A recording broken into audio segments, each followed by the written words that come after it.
Depois, olha, eu vou falar sobre aquilo, certo? Bom, então a gente estava trabalhando na eletrodinâmica anisotrópica, né? Nem vou mais retomar as equações aqui, mas basicamente a gente tinha chegado na seguinte relação de dispersão.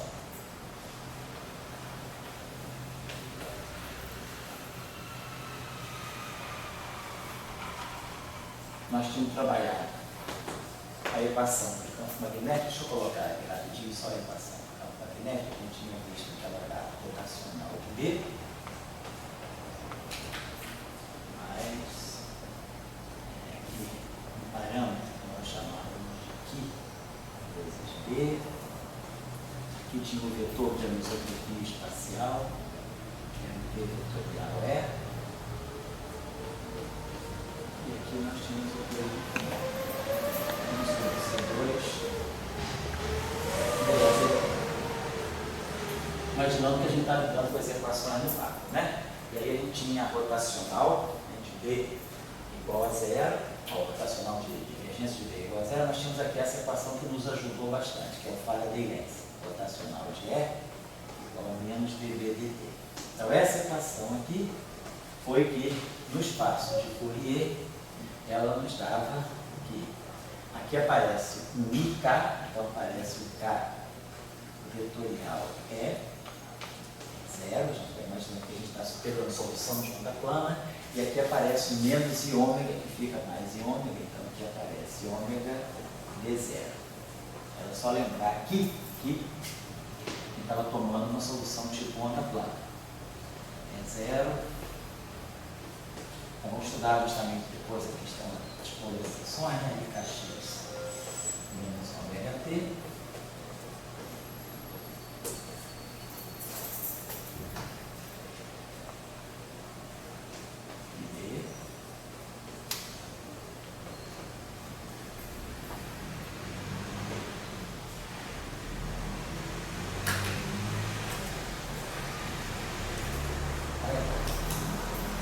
E aí, essa equação aqui nos fixava o V0 em função do E0. Então, essa equação aqui dava para nós um I kappa, né?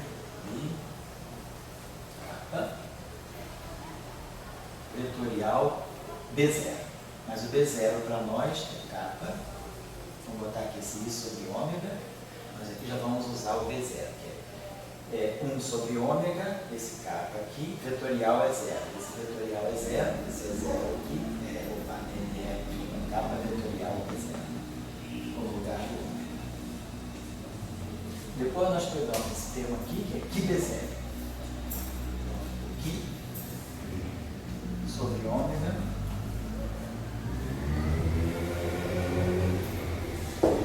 kappa vetor é zero.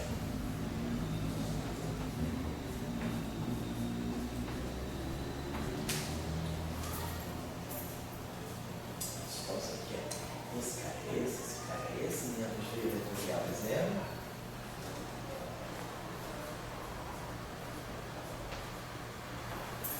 E aqui, 1 sobre C2, que vai produzir menos I ômega T, vamos ter aqui menos I sobre C2, ômega é zero. Então a gente ganha uma equação completamente em termos de E0. O que nós fizemos nessa equação aqui foi multiplicar toda ela por I ômega. Vou multiplicar, multiplicando para poder ficar aqui com a coisa real, a gente multiplicou toda essa equação por I ômega. Multiplicamos essa equação por I ômega. Ao multiplicar por I ômega, I com I dá menos 1, I ômega cancela. Então aqui fica o menos 1 por causa do produto I com I. Aqui a gente multiplica por um I ômega. Então o ômega sai daqui do denominador e aparece o I aqui. Aqui é a mesma coisa. Menos I ômega. Aqui já tinha um sinal de menos, né? E aí multiplicamos por I ômega. E aí I com menos I dá 1. Então isso aqui dá ômega 2 sobre C2. E aí a gente traz, né? Aqui. Então esse termo aqui a gente sabe, né? Isso aqui é kappa escalar é zero. Esse escalar esse vezes esse. menos o produto escalar desses dois, menos K2 é zero. E aí, temos esse sinal menos aqui na frente. Então, esse sinal menos aqui na frente vai me produzir um K2, e esse cara vem para cá, o menos ômega 2, né? Então, a gente vai, lembrando que tem esse sinal menos aqui, vamos colocar a equação para ficar. Vamos passar tudo para cá. Vai ficar ômega 2 sobre C2. Ômega 2 sobre C2. Aí, esse termo aqui vai ficar. Mais o K2 é zero. Então, vem para cá, menos K2. Tudo isso aqui é um pré-elétrico. Então, esse termo aqui já foi. Não tem confusão. Esse termo aqui já foi. Estamos jogando tudo para lá. Aí esse termo aqui que é menos K, vem para cá mais K. Mais K. K é zero. K. Esse termo aqui é menos, vai para lá, mas já foi também. Esse termo aqui é mais, vem para cá menos I. Aqui. Ômega. E aqui, ômega K é zero.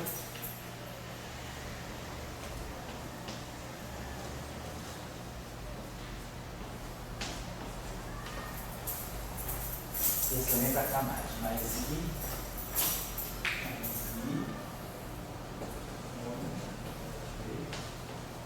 vetorial é zero. Então a gente ganha essa equação aqui homogênea, igual a zero. Né? E aí a gente trabalhou essa relação, não vou reescrever, a gente escreveu essa equação sob uma forma matricial, nós criamos aqui uma matriz N e J, que depende, é claro, de ômega, de kappa, de Q e de D. Nós escrevemos essa matriz aqui em função dos parâmetros e essa matriz aqui atuava na J-ésima componente do E0, isso aqui dando zero.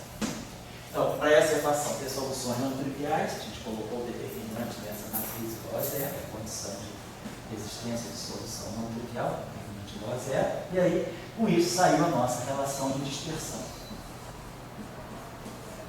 que acabou adquirindo dessa forma aqui, né? Ômega 2 sobre C2 menos K2 ao quadrado, uma relação de dispersão quântica.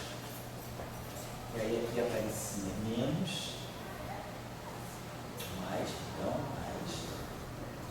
Q2 menos V ao quadrado, são os parâmetros externos, os parâmetros de anisotropia, e aqui ômega 2 sobre C2 menos K2.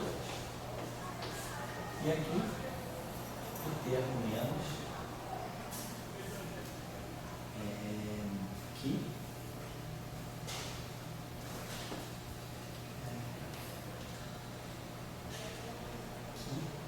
ômega menos V escalar K. E aqui o ômega sobre C escalar K ao quadrado igual a zero. Então essa era a nossa relação de dispersão. De novo, a gente só vamos coletar aqui vai ficar o termo ômega 4 sobre C4. Então a gente vai ter aqui o termo, para não ficar carregando isso toda hora, vamos chamar esse ômega sobre C, só para não ficar carregando ômega sobre C o tempo todo, vamos chamar isso aqui de ômega 2. Ômega 2 é ômega sobre C. Então a gente vai ter ômega 2, então vamos ter o termo que vai ser ômega 2 na quarta potência, que é esse termo que tem, que é o único que tem quarta potência. Depois, no quadrado, nós vamos ter esse termo aqui e vamos ter esse termo aqui, além do termo misto aqui. Então, vamos colocar agora as potências de ômega ao quadrado. Vai ficar menos, vamos botar esse menos fatorado aqui, e aí a gente vai ter 2K2, ômega 2 sobre C2. Então, vai aparecer aqui um 2 módulo de K ao quadrado, 2K2. Que é o termo misto aqui, 2K2, ômega 2 sobre C2. É o primeiro, vou ter um sinal menos ali. Depois a gente vai ter o ômega ativo ao quadrado multiplicando Q2 menos V2. Então vai aparecer aqui menos Q2 mais V2. Estou fatorando esse sinal menos. Vai ser menos V2 mais V2. E depois o quadrado desse termo aqui, que vem com o sinal menos também, que é Q2 ômega tio ao quadrado. Ele tem um sinal menos. Então esse menos já está aproveitado aqui.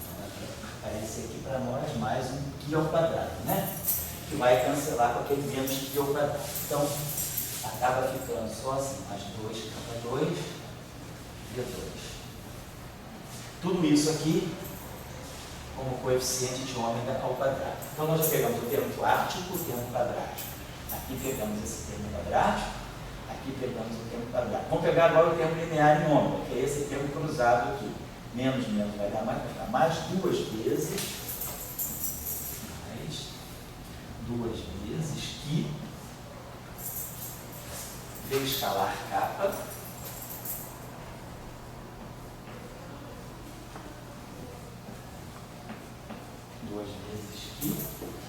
V escalar kappa ômega sobre C. Me dá o termo aqui em ômega t. E depois os termos independentes. O termo independente é o termo K4. Termo independente aqui. Depois esse termo independente aqui, mais Q2 menos V2 vezes K2.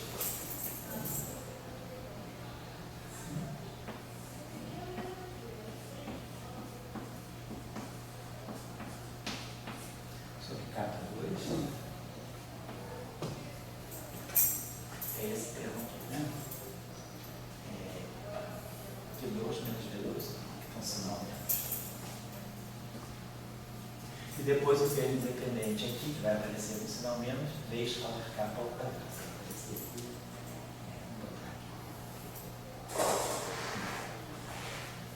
Vai aparecer aqui esse menos, né? V escalar kappa ao quadrado. Eu vou apagar essa equação aqui, vamos ficar sobrecarregado menos.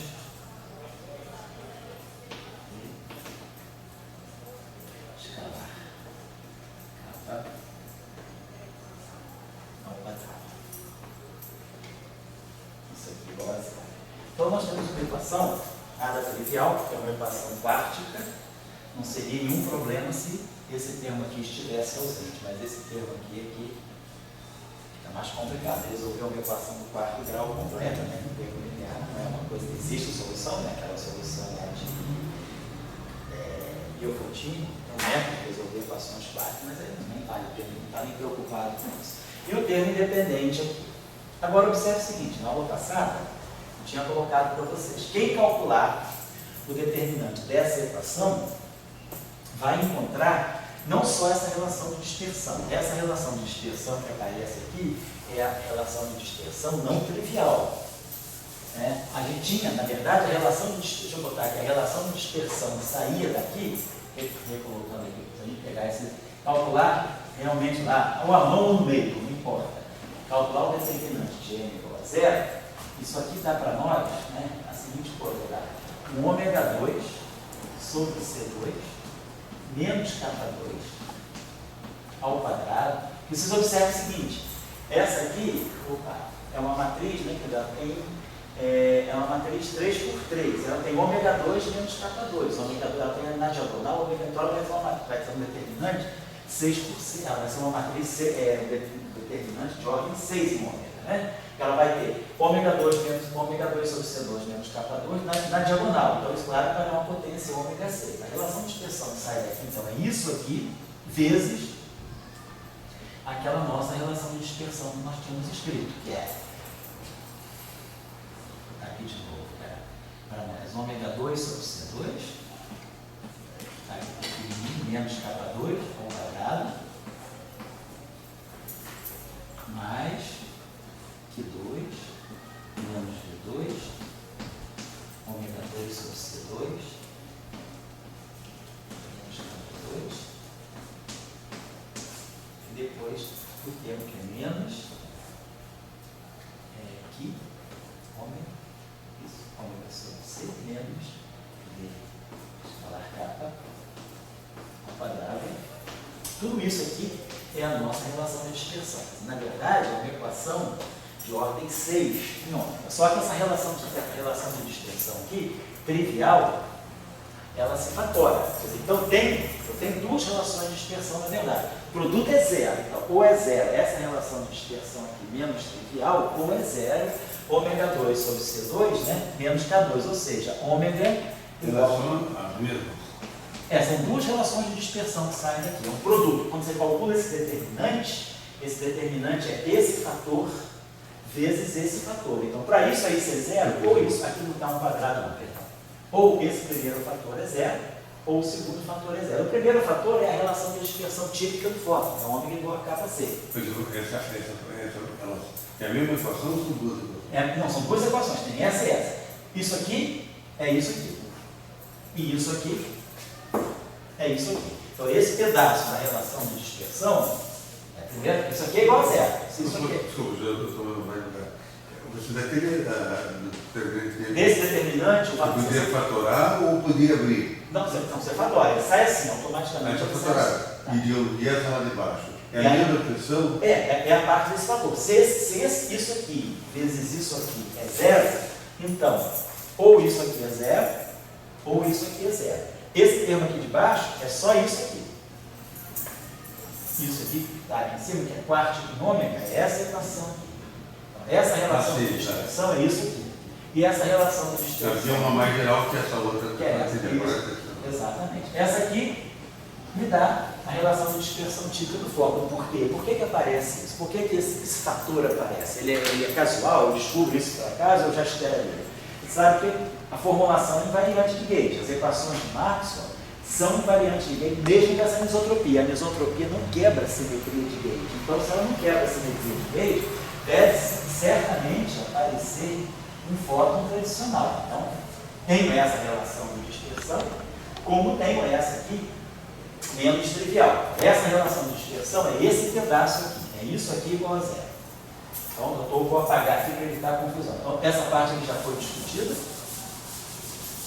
E aí, essa parte menos trivial da relação de dispersão se escreve desse modo aqui. E nós temos uma equação quártica em ômega. Só que essa relação de dispersão, ela está calculada para o campo elétrico. Tá? Aqui, a gente tirou uma relação de dispersão para o campo elétrico. Então, vamos fazer o seguinte, vamos buscar uma solução desse tipo e ver se... Vamos buscar uma solução tipo onda plana e ver o que vai acontecer com essa relação aí. Deixa eu dar aqui.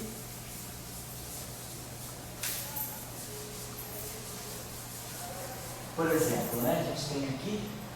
Vamos pegar uma solução tipo...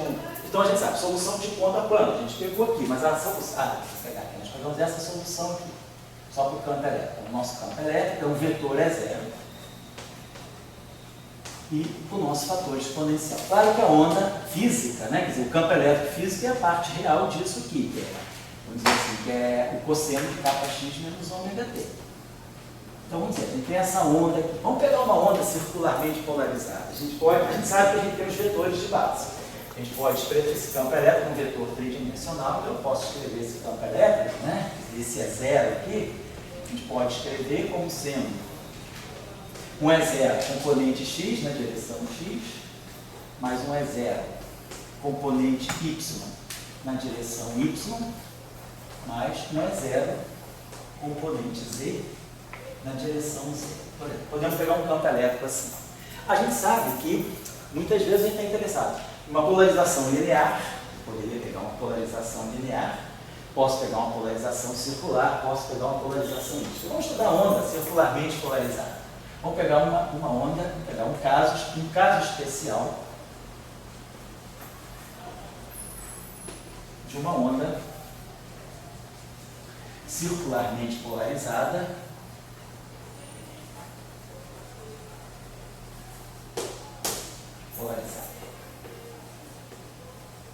Então, a gente sabe que a gente pode combinar, normalmente a gente escolhe essa base dos vetores de polarização.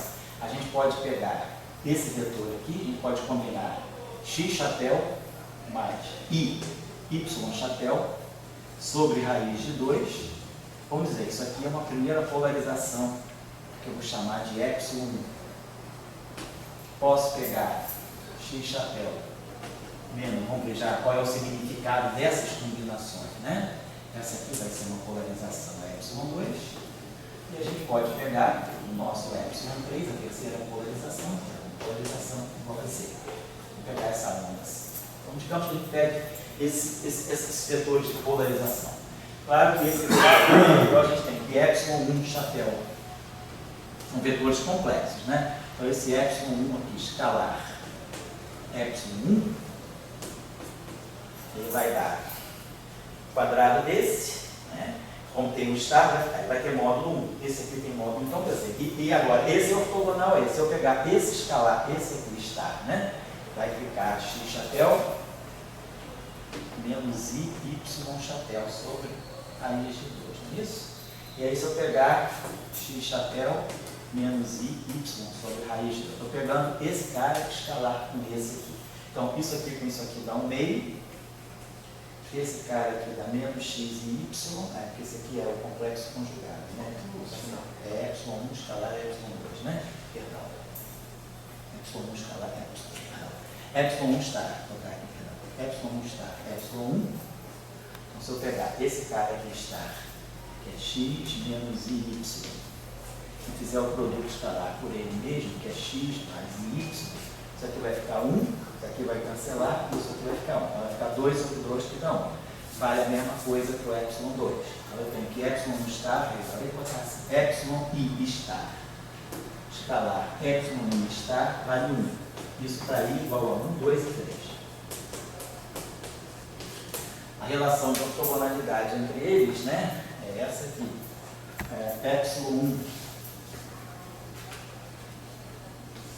escalar ε2, se eu pegar esse cara e fizer o produto escalar com esse com esse dá 1, esse com esse aqui dá 0, também puder posso botar estar, né?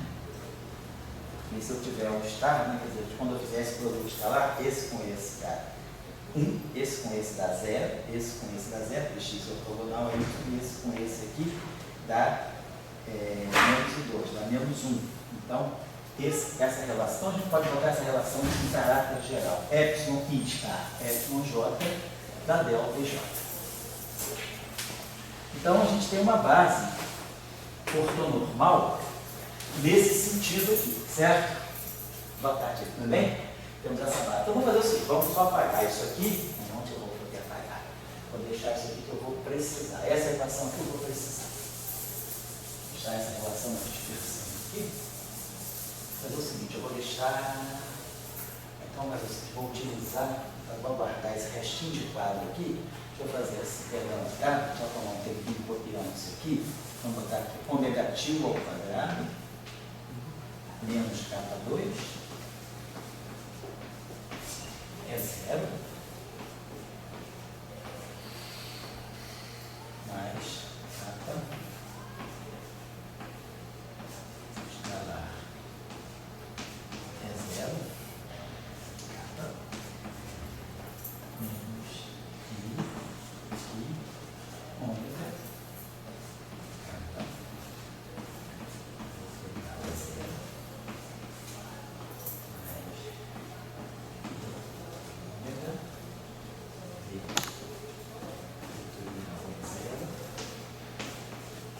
só para deixar as equações guardadas aqui, que a gente vai precisar se referir a elas algumas vezes. Então, isso é a nossa relação de dispersão. O Rubem, nós estamos retomando aqui o final da aula passada. Da aula passada, né? De anisotropia. Então, nós vamos tentar construir uma onda circularmente polarizada. Vamos ver que a gente pega essa onda aqui. Vamos ver que a gente pega o nosso campo elétrico da seguinte maneira. Vamos tomar o nosso campo elétrico, vai ter um módulo E0. Vamos pegar esse vetorzinho aqui, ε1, que é x chapéu menos i chapéu, pegar aqui o ε1. E aqui é kappa x menos ômega t. Vamos ver o seguinte, vamos só ver por que é circularmente polarizado. Quer dizer, esse campo aqui é pegando complexo, obviamente. Esse vetor aqui, nós vimos, ele é x chapéu mais y, né? Mais y chapéu sobre raiz de 2. Esse objeto aqui é cosseno de kx menos ômega t mais i seno de Kx menos ômega t. Pegando esse retor complexo, expando ele assim, e essa exponencial, claro que o campo físico é a parte real. Isso aqui é uma coisa complexa, mas o campo físico do qual eu vou trabalhar é a parte real. Então vamos tirar a parte real dessa grandeza aqui. Na verdade, meu campo elétrico, vamos colocar assim, meu campo elétrico é físico, ele é a parte real do E.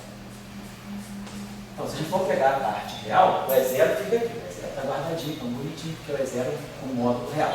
Agora, a parte real vai ficar real com esse real, então nós vamos ter ali E0 sobre raiz de 2, vou botar aqui, E0 sobre raiz de 2.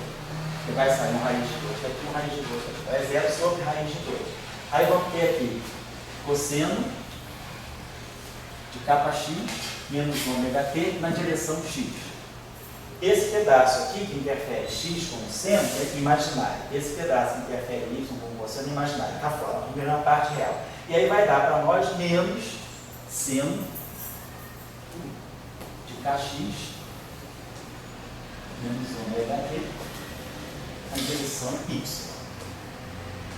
Então essa é a nossa onda. Essa é a nossa onda plana que descreve esse campo elétrico monocromático de frequência óptica.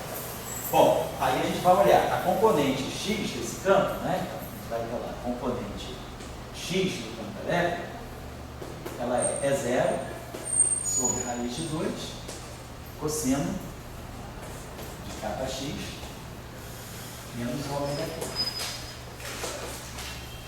E a parte y é E0 sobre raiz de 2, seno kx. Claro, eu acho que eu errei menos, né? Menos aqui, menos seno de kx, menos ômega. Que vetor é esse? Nós pegamos a onda polarizada na direção do E1.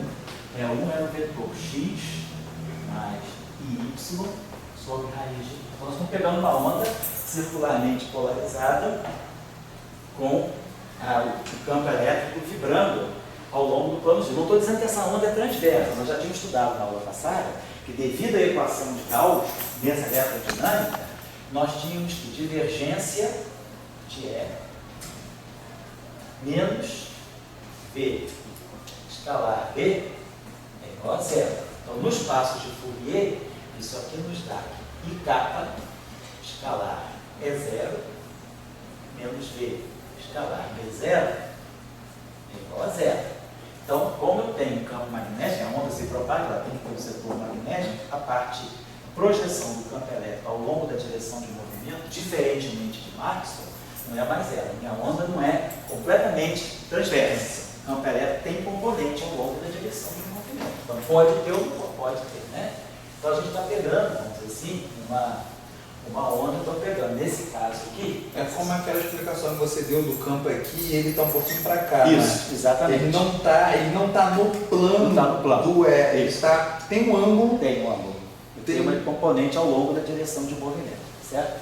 Tá. Deixa eu pegar só.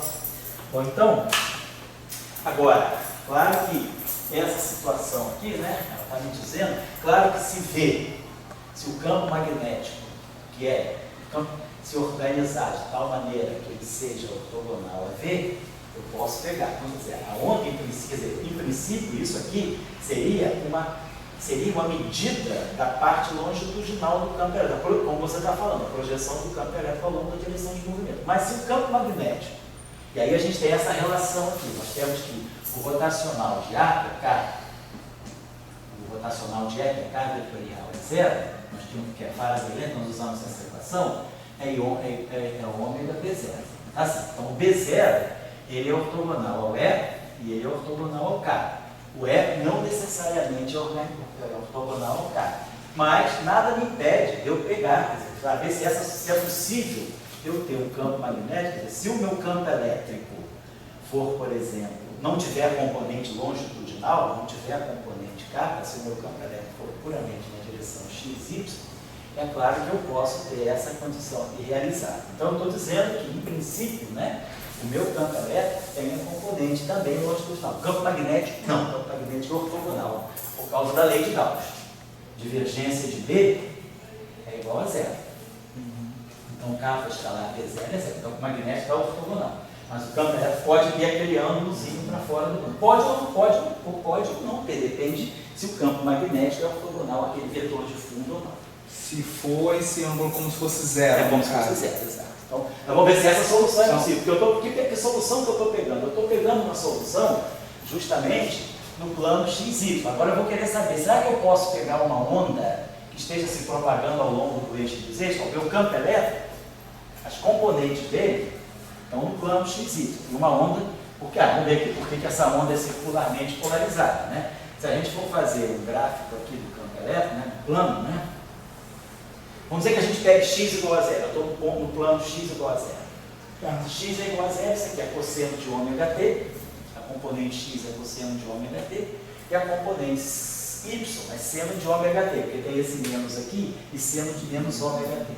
Então a componente y é seno de ômega t. Para t igual a zero, isso é zero. Eu estou pegando x igual a zero, estou pegando um corte no plano x igual a zero. Para t igual a zero, seno é zero e o cosseno é 1. Então, o meu campo elétrico está aqui. Vamos passar o tempo. Vamos dizer que eu pego um tempo agora, t igual a π sobre 2 ômega. Se eu pegar esse tempo, t igual a π sobre 2 ômega, o cosseno de π sobre 2 é 0 e o cosseno de π sobre 2 é 1. O cosseno de π sobre 2 é 1. Então, no instante posterior, meu campo elétrico está assim. Meu campo elétrico está assim. Agora, meu campo elétrico está assim. Depois, se eu pegar um tempo π sobre ômega, vai dar do outro lado. Isso. Então, meu campo elétrico está fazendo disso. Ele está se direcionando, vamos dizer assim, na direção que a gente pode chamar de direção trigonométrica, né? Ou que a gente pode chamar isso aqui de direção... No sentido anti-horário. No sentido anti-horário, no sentido trigonométrico, no sentido anti-horário. Então, essa polarização é essa polarização que eu acho que se convenciona chamar de left. Está polarizada para a esquerda, essa onda está rodando para a esquerda. Então, esse aqui seria o vetor, vamos dizer assim, o vetor left. E claro, se eu pegar o contrário, se eu pegasse o right, né, quer dizer, o vetor, então o ε1, que é esse cara aqui, a gente associa a essa polarização left. Que é onde, quer dizer, o campo elétrico está caminhando, mas ele está nesse plano girando, nesse sentido anti-horário, no sentido trigonométrico. Se eu pegasse, claro, com o sinal menos aqui, eu ia ter esse menos aqui, vezes o outro, vezes o E elevado. Eu ia ter esse menos daqui vezes o I. Então seria mais, e aí teria esse menos que sobraria aqui. Então a gente teria a onda left. Quer dizer, o ε2, que é esse vetor de polarização que a gente definiu assim, né? Que é x menos y sobre raiz de 2, ele ia ter uma mudança desse sinal aqui. Aqui ia aparecer sem esse menos. Então, o seno de menos ômega t é menos o seno de ômega t. Então, ele fica para o outro lado. Então, só para chamar a atenção. Então, essa onda aqui, nós pegamos esse campo elétrico polarizado, vamos dizer assim, no sentido do left. Polarizado, vamos dizer, para a esquerda. Então, nós estamos trabalhando com essa solução. Vamos ver se nós pegarmos, vamos dizer que eu quero estudar uma solução de onda, campo elétrico, que se propague ao longo da direção Z. Então a minha ideia é essa, o campo elétrico está aqui, mas a onda está se propagando ortogonalmente. Então a onda está se propagando ao longo do eixo Z. Então vamos dizer que eu tenho a capa, seja, vamos dizer assim, capa 3, Z chapéu. Vamos ver se isso é possível ser solução. A gente vai ter que colocar esse campo elétrico naquela equação e ver se ele é solução. Então, o meu campo, na verdade, né, seria, eu vou escrever ele agora da forma que eu estava escrevendo. Meu campo elétrico vai ser E0 sobre raiz de 2, vamos colocar assim. Aqui a polarização que eu chamei de left, né, que é x mais y. E aqui é uma noção da plana, exponencial de i, aí, capa x vai ficar capa 3z. Menos ômega t. Então, isso aqui está me dizendo que tem uma onda plana se propagando ao longo do eixo dos eixos, com essa polarização. Então, esse campo elétrico, ele é transverso. Então, Então, isso significa que o meu campo D é ortogonal ao vetor V. Bem, então vamos lá. Então a gente tem essa onda aqui. Vamos colocar esse campo elétrico, se isso aqui é possível, vamos ver primeiro se essa solução é aceitável. Se essa solução será aceitável, se eu colocar nessa equação e essa equação aqui fechada. Então vamos lá. Então eu vou ter aqui, estamos chamando isso aqui de ω negativo ao quadrado. Tem que botar nessa equação aqui. Isso aqui é ω negativo ao quadrado. Ω negativo ao quadrado. Então eu vou ter ω negativo ao quadrado menos K2 vezes E0. Então, quem é E0? E0 esse E0 sobre raiz de 2, ele vai aparecer aqui, vai aparecer aqui, vai aparecer aqui, vai aparecer aqui. Então, já vou tirar, já vou tirar o E0 sobre raiz de 2. Essa exponencial também, essa exponencial vai aparecer aqui, essa exponencial vai aparecer em todos os lugares que tiver campo elétrico. Também já estou tirando a exponencial. Então, isso aqui vai ser fatorado. E essa exponencial também é fatorada. Então, lembra que eu estou trabalhando com uma onda que está se propagando ao longo do eixo dos eixos e ela é circularmente polarizada. Vamos colocar isso aqui. Então, esse termo aqui vai dar para nós x mais y. Esse termo aqui vai ficar k escalar é zero. K está na direção z. Então, quando eu multiplicar k por x dá zero, quando eu multiplicar k por y dá zero. Então, esse termo aqui vai ser zero. Esse termo aqui não tem, porque a minha onda, nesse caso, eu estou tomando o campo elétrico ortogonal à direção de propagação, que é o eixo Z. Então esse termo aqui não tem. Vamos pegar o outro termo, menos I, ômega. E aí vamos ter aqui kappa, que é o vetor K3, Z. Vetorial é x mais y. Já fatorei o E0 sobre raiz de 2. Então, esse termo aqui é esse termo aqui. E esse último termo aqui é o mais e ômega. Agora, o meu vetor V, em princípio, tem todas as componentes. Ele é V1 na direção x, é V2 na direção y e é V3 na direção z. Vetorial é 0, que é x mais y. Nós temos que verificar se essa equação, o que essa equação igual a zero está fazendo. Estou colocando esse campo elétrico e verificando se essa equação pode ser fechada. Claro, se essa é uma equação vetorial, ela tem que ter componente x, y e z igual a zero. Vamos pegar a componente x dessa equação. Na direção do x, nós temos ω negativo ao quadrado menos K2, na direção do x. Na direção zx dá y e zy dá menos x. Então, esse termo que vai contribuir. Z vetorial y dá menos x. Então, isso aqui vai ficar um menos x, esse menos aqui vai ficar mais. E 2 é menos 1. Então, isso aqui no final do dia vai me trazer um sinal menos. Né? Vamos ver se está certo. Z vetorial y é menos x. Então, vai ficar menos x, esse menos vai ficar mais x. Mas eu tenho esse 2 aqui que vai me dar menos 1. Então, vai ficar menos que ômega K3. Já fiz, então ficou menos e ômega K3. Na direção x, ó, x vetorial x dá zero, x vetorial y dá z, então não tem nada a ver. Y vetorial x dá menos z, y vetorial y dá zero. Z vetorial x dá y, e z vetorial y dá menos x. Então aqui eu vou produzir o menos x. Esse I2 vai ficar menos 1. Então, I2 é menos 1 e eu vou produzir um menos x, então esse termo aqui vai ficar mais ômega. E ele saiu daqui, mais ômega V3. Mais ômega V3. Então eu fiz x com x dá zero, x com y dá z. Y com x dá menos z, y com y dá zero. Z com x dá y, e z com y dá menos x. Então ficou menos x, então I2 dá menos 1, vai ficar mais x chapéu, ômega V3. Então, mais ômega V3, isso aqui, só isso, né? Só isso. Que ômega, não está faltando nada, é ômega V, tá certo. Aqui eu tenho que ômega, só verificando se as dimensões estão todas, está tudo certinho, parece que está tudo certinho, igual, certo? Então, isso aqui é a componente x, ao longo, é a primeira equação que sai daí. Depois, a segunda equação que sai daí, componente y, mas tem um i.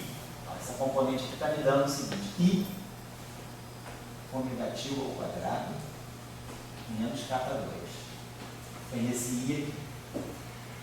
Depois aqui, Zx dá Y. Então vai ficar menos I que ômega K3. E depois a última equação, que é x vai ter que ser, para poder produzir o Y, vai ter que ser Z com X. Z com X dá mais Y. Então vai ficar mais I ômega V3, certo? Tá. Vai ficar mais I ômega V3 igual a zero. Então essa é a condição que sai ao longo do eixo dos Y. E aí a gente observa isso aqui vezes I, isso aqui vezes I, isso aqui vezes I. Então essa condição, basicamente, é anterior vezes I. Nada muda. Se eu tirar esse I daqui, vai ser igual. Vai ser igual. Então, a componente X e a componente Y estão dando a mesma condição. Vamos ver agora a componente Z. Vamos ver a componente Z. Aqui não tem nada na direção Z. Aqui não tem nada na direção Z, quer dizer, X da Y, ZY da menos X. A única lugar que vai sair Z é daqui. Então nós vamos ter esse termo aqui, XX dá zero, mas XY dá zero. Então vamos ter I com I dá menos 1. Vai ficar menos ômega X vetor Y dá zero. Menos ômega V1. Menos ômega V1. Na direção Z. Vamos para pegar. X com X dá zero, X com Y dá zero. Y com X dá menos Z. Então, menos ômega, aí eu botei aqui, ó. Tem esse I aqui, que eu tinha perdido o I, deixa eu colocar aqui. Não, tá certo, foi isso aqui, ó. Esse cara aqui, X com Y dá Z. Então, vai ficar X com Y dá Z, então. E 2 é menos 1. Então, ficou finalmente menos ômega V3. X com Y. Y com Y dá zero, mas Y com X dá menos Z. Então ficou menos I ômega V2. Professor, Oi. V1 no V3. Oi? Ah, obrigado. Aqui, né? Tem razão, né? X, Y dá zero. É isso? Obrigado. Obrigado. Guilherme, né? Eu confundo você um pouquinho com o Luiz Felipe. Então tá certo. Você tem razão, Guilherme. É esse cara que eu fiz X, Y dando Z. Então ficou menos ômega V1. Perfeito. Depois, então, x dá zero, y dá zero. Nós agora estamos interessados só na componente Z. Yx dá menos Z. Então, isso aqui dá menos I ômega V2. Y dá zero. Zx deu Y, e Z então já está tudo usado. Então, isso aqui é igual a zero. Essa condição aqui, para ser realizada, esse número é complexo. Se ele é igual a zero, ômega V1 é igual a zero. E ômega V2 é igual a zero. Mas a frequência, eu quero trabalhando com uma frequência não trivial. Então é claro que eu espero que a frequência não seja zero. Então isso aqui está me dizendo que essa solução é possível se V1 for igual a V2 for igual a zero. Ou seja, no caso do vetor de fundo da anisotropia V, essa solução é compatível com um vetor de anisotropia que só tenha componente Z. Então, vou apagar isso aqui. Então, essa solução. Como assim? Então, a velocidade vai ser zero para isso funcionar? Que velocidade? Essa V1 e V2. Não, V não é velocidade, V é um vetor externo, aquele vetor de fundo, é anisotropia. Tá. Então, quer dizer, eu estou dizendo, se a anisotropia, para essa solução que eu estou propondo, que é uma onda se propagando ao longo do eixo dos ex, com frequência ômega, e com vetor de onda, K3 igual a 2π sobre lambda. Que é o comprimento de onda. Então, essa onda está se propagando ao longo do eixo dos eixos. Com o campo elétrico ortogonal, o meu campo elétrico aqui. E o meu campo magnético tem que ser ortogonal também ao K. O meu campo magnético também está aqui. Meu campo magnético está aqui, então, de fato, como o vetor V, aí a gente mostrou que para essa solução ser possível, isso só é possível se o meu vetor de fundo tiver componente V3 apenas. Se o meu V for um V3 Z chapéu.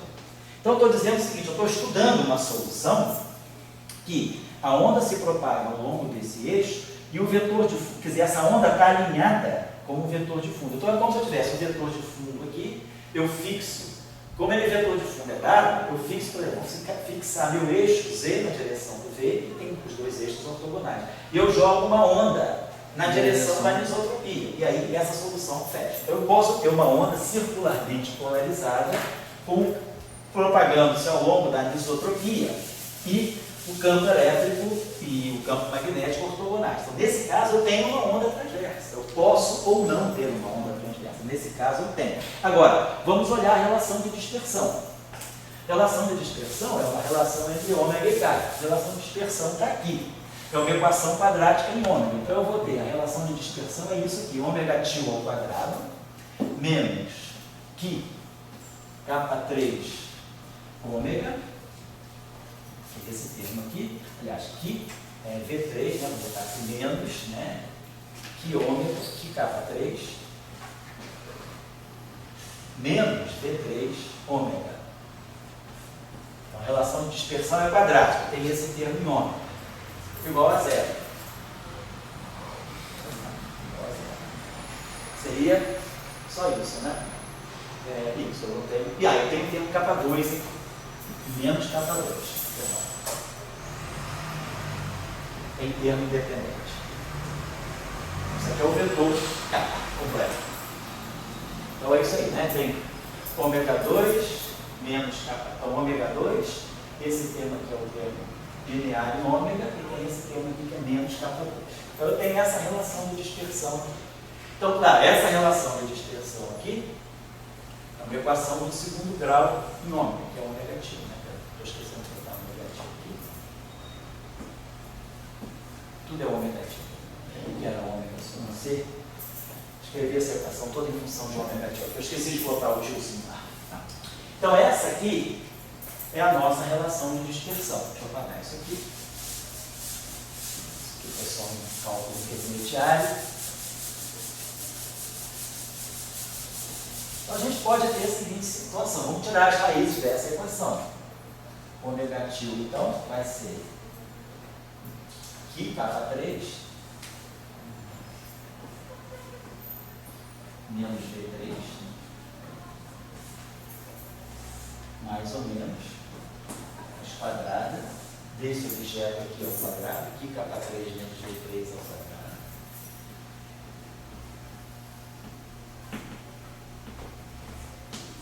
Menos mais 4 K2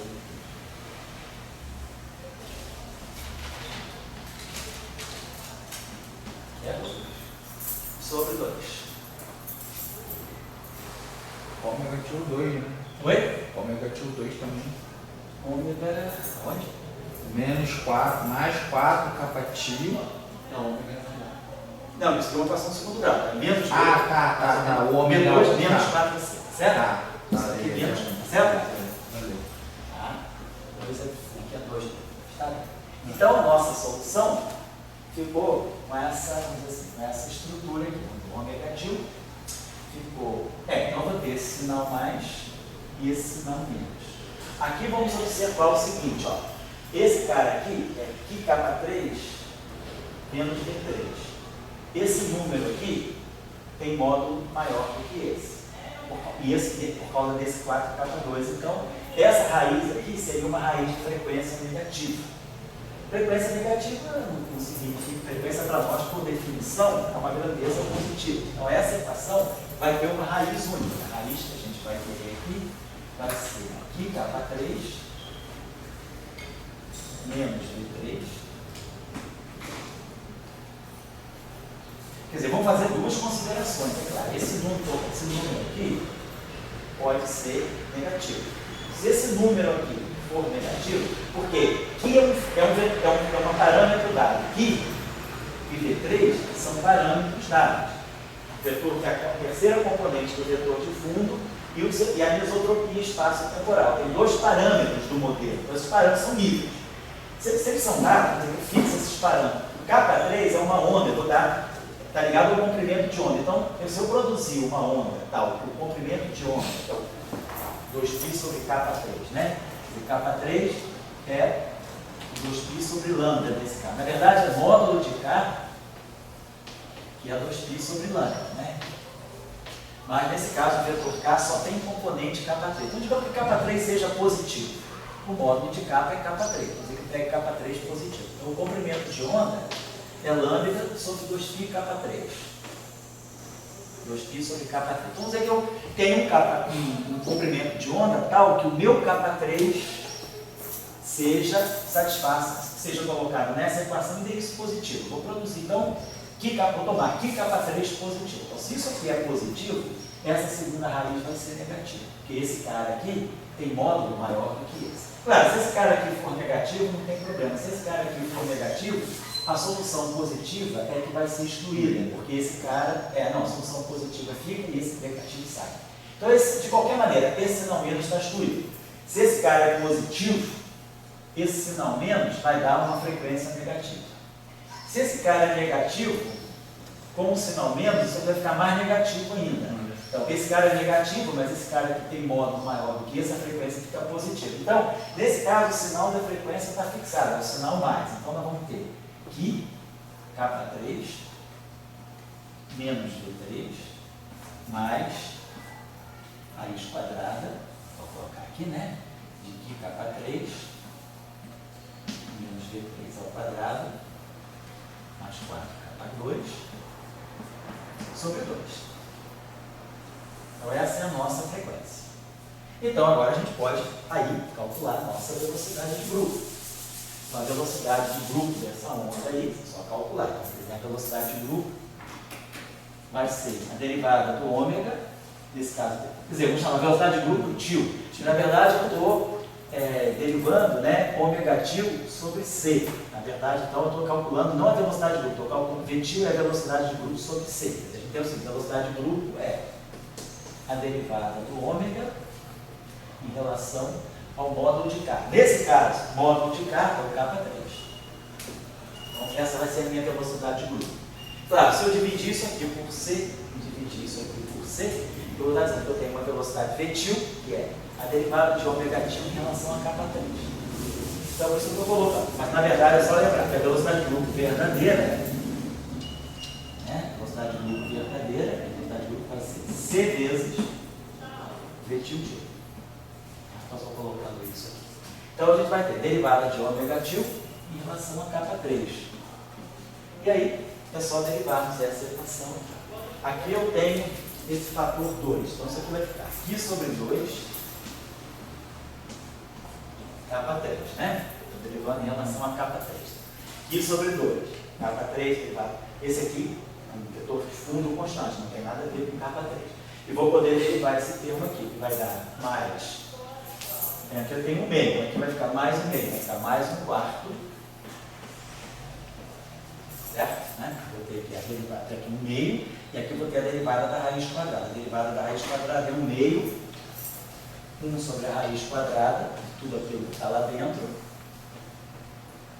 vezes a derivada de tudo isso aqui em relação a K3. Você vai produzir aqui um 2, K3, menos V3, derivando isso aqui em relação a K3. K2, que K3 menos V3, e a derivada disso aqui em relação a K3, que vai ser o π. Mais essa derivada aqui em relação a K3. Isso aqui é 4, K1 ao quadrado, mais K2 ao quadrado, mais K3 ao quadrado. Então eu vou derivar só o K3, né? Estou derivando essa. Se bem que. Eu aqui deveria ter o seguinte, não tem? Tá certo. Porque esse módulo de capa que está aparecendo aqui, na verdade, como capa é K3E, esse módulo de capa que eu estou colocando aqui é artificial. Exatamente. Isso aqui, na verdade, é um K3 ao quadrado. Eu devia ter colocado isso desde o início. Porque o módulo de capa é K3. Você só está trabalhando com K3, né? Então... É que eu tomei esse ponto de vista. Eu vou estudar uma onda que se propaga ao longo do eixo dos eixos. Então, então tá legal. Então aqui é 4K3 ao quadrado. Então a derivada disso aqui vai ficar 8K3. Perfeito. Então a gente ficou com, sobre essa raiz aqui. Né? Então a gente ficou com essa expressão aqui para velocidade de grupo. Né? Tem esse pedaço aqui, que depende desse parâmetro, tem esse fator aqui, 1/4, né? Então está aqui, eu acho que era aquela relação lá que nós derivamos. Né? Então tá certo. E aí aqui nós temos esse pedaço aqui, que é, bom, posso organizar isso aqui ficou 2π3 mais 8π3, né? Porque a π3 é um quadrado, né? Então, assim, 2π3 dá 2, aqui multiplica 2π3 menos V3 vezes a derivada da 5. Bom, então é isso aí. Então a gente tirou a velocidade de grupo dessa onda em função, quer dizer, a gente tem uma velocidade de grupo, como ela depende do comprimento de onda. Se eu quiser, é só substituir o K3 por 2π sobre lambda. Mas lembrando que tem essa raiz aqui também, né? Certo? Deixa eu ver o que mais que a gente poderia dizer. Então, bom, pegamos uma solução particular. Se nós tivéssemos feito a onda pela esquerda, não vou fazer, fica como tarefa. Quem pegar a onda pela esquerda, polarizada à esquerda, colocando aqui esse sinal menos, vai ver que o que vai aparecer aqui vai ser o contrário, o sinal negativo vai ser menos. Então é só trocar. Não vou fazer esse exercício. Então nós vimos, por exemplo, que temos uma onda polarizada pela esquerda. Tá certo. Então é possível, então nós já temos uma onda que se propaga, o campo magnético a qualquer momento eu posso calcular. Se eu sei quem é o campo elétrico, eu sei quem é o campo magnético. A gente tirou por aqui. O campo magnético é 1 sobre ômega, K vetorial é 0. Isso aqui é o campo magnético. Sai pela Faraday Lens. Então, quem sai do campo elétrico, sai do campo magnético. Muito bem. Mas a novidade mais interessante disso é que a anisotropia pode gerar uma componente longitudinal do campo elétrico. Então vamos estudar uma onda agora que não seja completamente circular, que não seja transversal, que tenha uma componente ao longo da direção. Antes de entrar nisso, a velocidade de grupo, então, você pode afirmar que se... Vamos ver aqui, deixa eu apagar isso aqui, não queria apagar isso aqui, deixa eu estudar, vamos apagar isso aqui. Então nós estamos calculando, na verdade, a velocidade de grupo vai ser C vezes o V. Quem vai ser a nossa velocidade? Vamos pegar primeiro, vamos estudar primeiro o V tio G, depois a gente multiplica por C. Então, esse primeiro termo aqui é Q sobre 2. Esse parâmetro aqui é mais 1/4. Esse a gente pode simplificar um pouquinho, né? 1/4. Aí aqui vamos pegar, vamos botar aqui 1/4, vamos botar assim 1/4, 1 sobre a raiz quadrada, vamos botar esse termo aqui, raiz quadrada, de Q quadrado, que está aqui, era 2K3, menos V3 ao quadrado, mais 4K3 ao quadrado. É isso? 2K3 menos 4K3, né? Que era, saiu daqui. Isso, né? Acho que tem um fator 2 também. Era coisa não era assim, deixa eu ver, não estou lembrado. O que estava dentro da raiz era 2K3 menos V3 ao quadrado mais 4K2, que é o K3 ao quadrado. Quando eu derivei isso aqui... Fica K3. Oi? Era aqui, né, Black? Obrigado. Tá certo. Então ficou 2 vezes. Então aqui, perdão. Não, tá errado, né? Esse fator aqui, K3 menos V3. Desculpa. Tá certo. Tenho razão, era 2, você copiou aí, né? Ficou 2 K3 menos V3 vezes Q, tá certo. Então a gente produz um fator 2 aqui, então produz aqui um 2Q. Tem um quadrado aqui, vai ficar 2Q menos V3, K3 menos V3, vezes a derivada desse cara aqui em relação a K3, que dá o Q, então vai ficar 2Q. E aqui apareceu o 8K3, tá certo. Então nós vamos corrigir aqui. Então aqui K3 menos V3, aqui é um 2Q. Aqui K3 menos V3 ao quadrado, mais K3 ao quadrado. E agora aqui em cima nós temos essa combinação. 2Q ao quadrado, K3.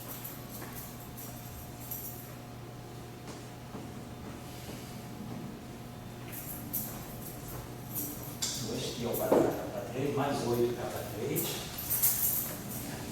mais 8K3, menos mais 8K3, né? Mais 8K3 menos 2Q V3. que V3. Então, esse parâmetro aqui é um parâmetro de anisotropia. Quer dizer, a gente espera que esse parâmetro seja pequeno, não seja um parâmetro grande, seja bem menor do que 1. E esse termo aqui, esse parâmetro aqui é pequeno, esse parâmetro aqui é pequeno. Vamos dizer, esse termo aqui dominaria. Então, esse termo aqui daria 2K3. Mas aqui embaixo o denominador é maior do que 2K3. Então, a gente está dizendo o seguinte, esse parâmetro aqui deve ser um parâmetro pequeno. Então, uma pequena anisotropia do espaço. Então, aqui é um parâmetro muito menor do que 1. Então, esse número aqui é bem pequeno, esse número aqui é menor ainda, esse é bem pequeno. Quem vai dominar aqui Vai ser o K. é o termo, exatamente, é 8K3 sobre 4, é um 2K3. Mas aqui eu tenho 4K3 ao quadrado, mais essa coisa positiva. Então, esse denominador é sempre maior do que 2K3. Então, essa velocidade de grupo aqui certamente é menor do que 1. Ou seja, a velocidade de grupo verdadeira, V, é menor do que C. Então, nesse caso aqui, a gente não corre o risco de ter onda supraluminal. Nessa situação, uma situação particular. A pergunta é, eu posso encontrar velocidade luminal? Vamos pegar outra solução. Vamos estudar uma outra solução agora. Essa solução é muito, vamos dizer assim, é muito... não é nova no sentido de que não traz uma grande diferença de Maxwell, porque o campo elétrico saiu também transversal à direção de propagação. A onda é completamente transversal. Vamos pegar um exemplo agora de uma solução que tem a parte longitudinal. O campo elétrico, como você falou, tem aquele ângulozinho para fora do plano. Vamos pegar uma solução. Agora, uma pergunta. Fala. Essa velocidade de grupo você falou que deu menor que a luz, porque você está assumindo que esse Ki ele é muito... É um parâmetro pequeno. Claro. Se por acaso, se ele fosse uma coisa Isso. grande, não, ele já... poderia dominar. Eu estou supondo que a anisotropia do espaço, né, ela seja... Ela é pequena.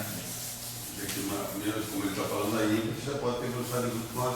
Se você é um parâmetro grande aí, sem dúvida.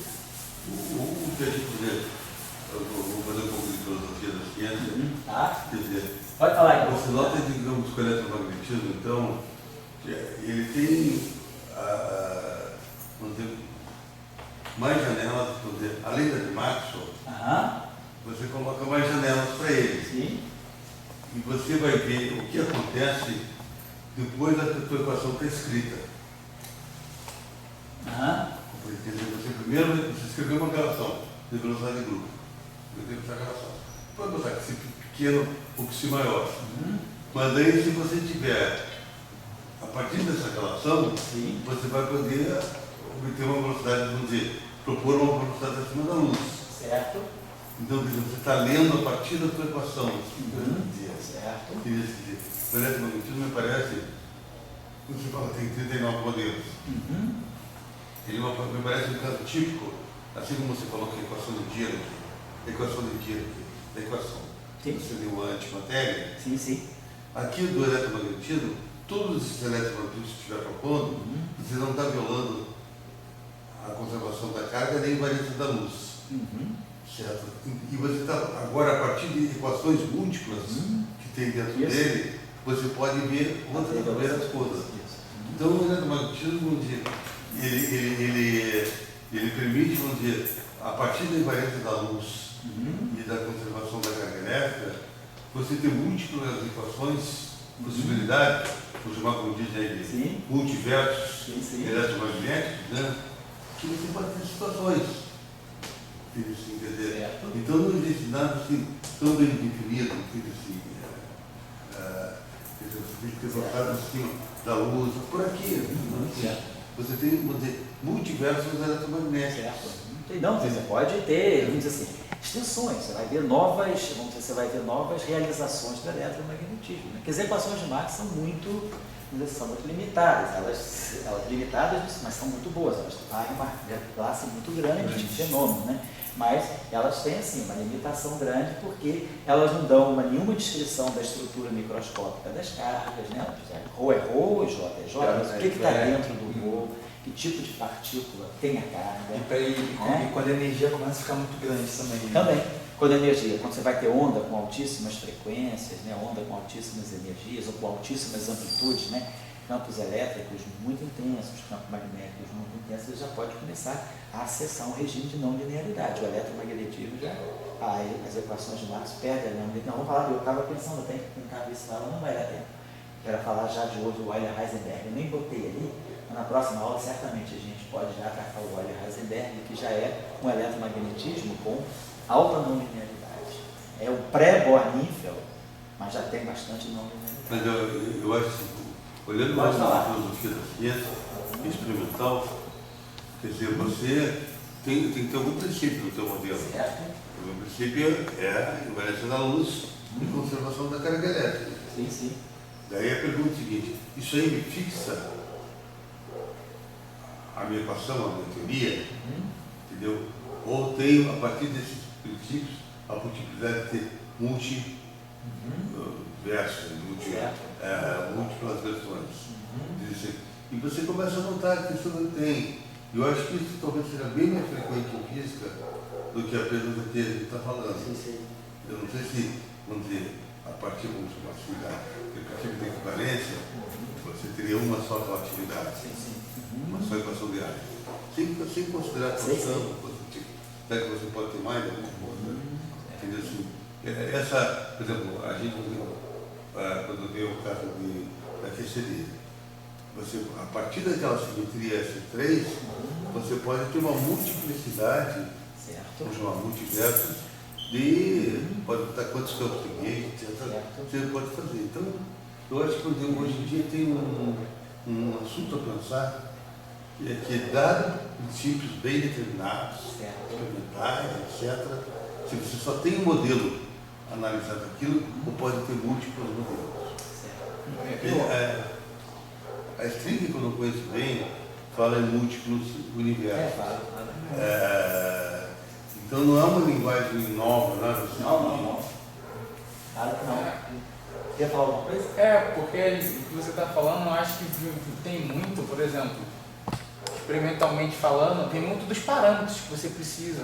Por exemplo, você tem um modelo. Tem muitos parâmetros. Até quanto ele pode ir daquilo, até quanto ele pode tirar daquilo. Isso. E aí, a partir do parâmetro, você meio que escolhe por onde você vai. Claro, você vai ver tua região de parâmetros, vai ver aonde é que a tua região de parâmetros reproduz alguma física conhecida, e se você agora pode buscar novos fenômenos que você possa impor limites sobre esses parâmetros. Eu acho que é basicamente o que a física teórica praticamente faz. Ela cria as equações, coloca os parâmetros, aí vem as pessoas experimentais milhares de anos depois e tentam ver se aquilo realmente está dentro da Você delimita a tua região de parâmetros a partir de uma física que é medida. Porque se você for para pensar, a natureza é modelada, né? É modelada, assim, não tem tudo. Mas aí fica o seguinte, que a astrofísica que você está vendo, entendeu? Sei. A com xi menor que 1, ou a com xi maior que 1. Sei. Porque você, na hora que você pode fazer a sua astrofísica, você também tem que ter outras coisas bem determinadas. Entendeu? Assim.